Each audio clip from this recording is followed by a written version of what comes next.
Deep in the heart of the savannah there lived an ancient tortoise named Tiberius. His shell, a tapestry of scratches and dents, spoke of a life well lived. Tiberius was grumpy. He'd seen it all, and frankly, he wasn't impressed.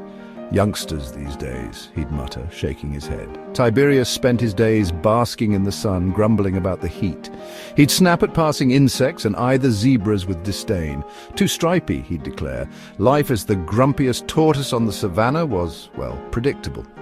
One scorching afternoon, Tiberius decided to find a new sunbathing spot. His usual rock was getting too crowded with dung beetles. "Can't a tortoise get some peace and quiet?" he grumbled, shuffling along. Little did he know his life was about to get a whole lot louder. Tiberius lumbered through the tall grass, his grumpy mood deepening with every step. "Blasted heat," he muttered, "melting my shell." Suddenly a cacophony of roars and snarls erupted ahead. Tiberius froze. Lions. He could tell by the deep rumbling growls.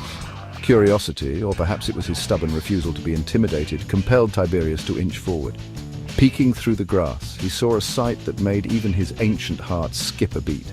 A pride of lions, their golden fur gleaming in the sun, was locked in a fierce argument over a freshly killed zebra. The air crackled with tension. The lions circled each other, teeth bared, claws extended. Tiberius, despite himself, found the scene rather exciting. About time something interesting happened around here, he thought. As the lions' argument reached a fever pitch, Tiberius decided he'd seen enough.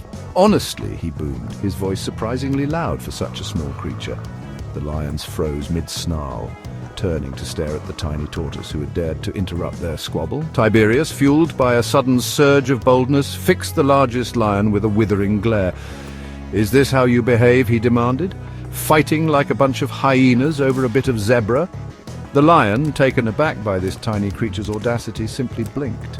"Divide that zebra properly," Tiberius ordered, his voice trembling slightly despite his best efforts to sound authoritative. "And no more of this squabbling, it's undignified."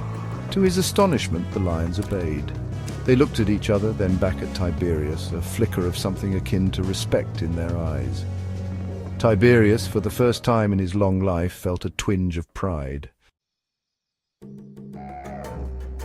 Word of Tiberius's unexpected authority over the lions spread like wildfire across the savannah.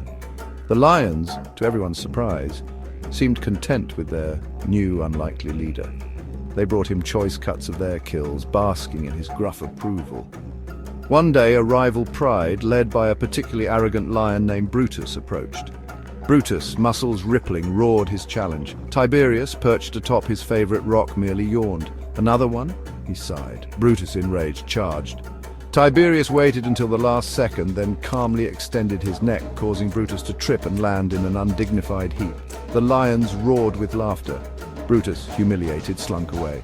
From that day forward, Tiberius, the grumpiest tortoise on the savannah, became their unlikely king.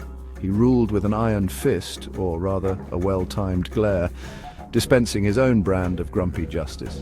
And the lions, they loved him for it.